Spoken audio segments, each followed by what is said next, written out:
What's going on YouTube? Joan and Joe back with another new deck featured on the YGO Mega Beta, and one that has been buffed by the new Blazing Vortex box, now out in the TCG. Lyrilusc and Tri-Brigade are both brand new decks to me as I have never played either, and after seeing the hype everywhere for Tri-Brigade kit and the bird up decks, I decided to try this out. Lucky for me, this deck didn't feel too hard to pick up. Tri-Brigade are notorious in being splashed into some popular Beast Warrior or Winged Beast decks as a way to link summon using the graveyard.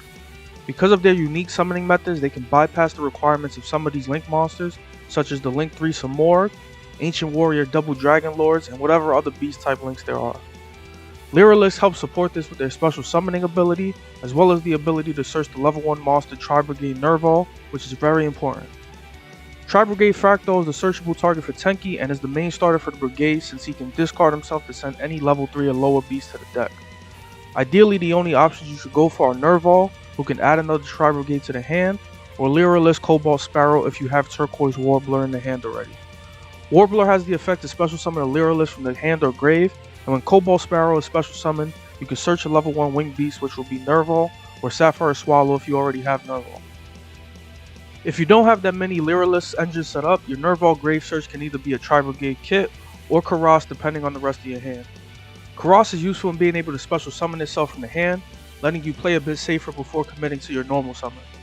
This deck can get away with a lot of special summons before even normal summoning, so if you get hit with Nibiru or something, you still have some plays.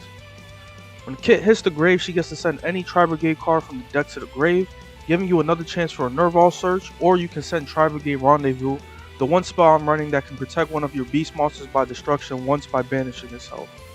The spell is pretty bad to try and use on the field, so sending it is the preferred method, especially if you are setting up barrier statues. All of these monsters should help in filling up your grave with a bunch of Winged Beasts and Beast Warriors, so when you have any of the Tri-Brigade monsters on the field, you can banish a set number of monsters from the grave to summon a Beast Link, matching up to the number of monsters you banished. Samorg will be a prime goal for going first for obvious barrier statue and apex reasons, but in the case of needing an extender, the Link 2 Tri-Brigade Farajit can help fix some of your plays before you go on. She also has the hand draw shuffle effect, so if you drew into a brick like Driver or Apex, you can easily put it back in the deck. Moving on to the Link 3 Tri-Brigade Rugal, he is probably the least impressive, but he does have some smooth interaction with his older brother coming up. He can summon any beast from the hand or grave during the opponent's turn for it to be added back to the hand during the end phase. Now you can either recycle something useful, or you can trigger the Link 4 Sharaig's effect, who can banish any card on the field without targeting. The best extra deck monsters to summon off the Tri-Brigade effects are Samorg like I mentioned, along with the Link 2 Ancient Warriors. They're amazing on turn 1 with Samorg being a slight priority since Barrier Statue combined with Link Karibu or Rendezvous in the grave can be very filthy. For text, DD Crow is mandatory for the heavy graveyard reliant meta, as well as it being searchable by the Lyrilusc. If you don't need to search Nerval or other Lyrilusc, this is the next best search without a doubt. Kinka Biao fits with the level 1 combos in the deck and is pretty good since we don't need to normal summon all the time.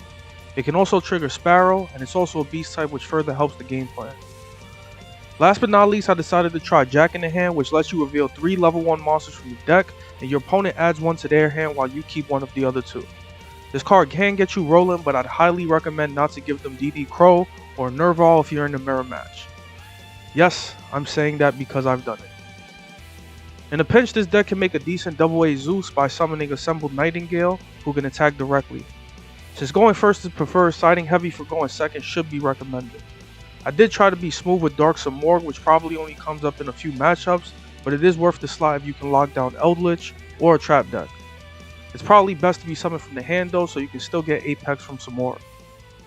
For the replay, I'm ironically in a semi-mirror match as I think my opponent was playing Danger Tri-Brigade, which doesn't sound too bad on paper either. This might be game 2 or 3 if I recall, but I'm pretty sure it isn't the first duel of the set. Regardless, it's a decent showcase of how you want to start things off with the deck. We have the Lyrilusc play set up so we can get to special summoning, and since I don't have a normal summon monster, I decided to search Kit with Nerval's Grave Search. Thanks to Sparrow, I can search another Nerval since I'm pretty sure my dumbass gave the other to my opponent with Jack in the Hand. Recital Starling is going to get us that DD Crow we love, and going into the Succeed summon also gives us another Winged Beast for the Graveyard Link summon. From here, Sapphire Swallow can get going with Nerval, who can summon Farajit using the graveyard. I mainly did this to get the Rendezvous out of the hand for something better, but it also helped us give us the materials for Appaloosa. If our opponent had Nibiru, he could have used it before, but we would have just normal summoned Kit for some Morg or something. I didn't bother going barrier statue since I knew my opponent had outs to it with Danger Bigfoot and Forbidden Droplets, which he is going to open yet again to make my day. Luckily enough, we still have 2 more forms of disruption in the hand, along with the Link Karibo on field for protection. The other funny part here is that sending my Nerval to the grave from his field lets me get another Tri-Brigade search, which will lead into our Link Force Charade next turn. Thanks to that, and with almost all of his resources depleted, we are pretty much set to win next turn, as Link Karibo will protect our Apex and Appaloosa. That's going to be it for me, guys. Hope you enjoy the replays. Let me know what you guys think. Make sure to like and subscribe.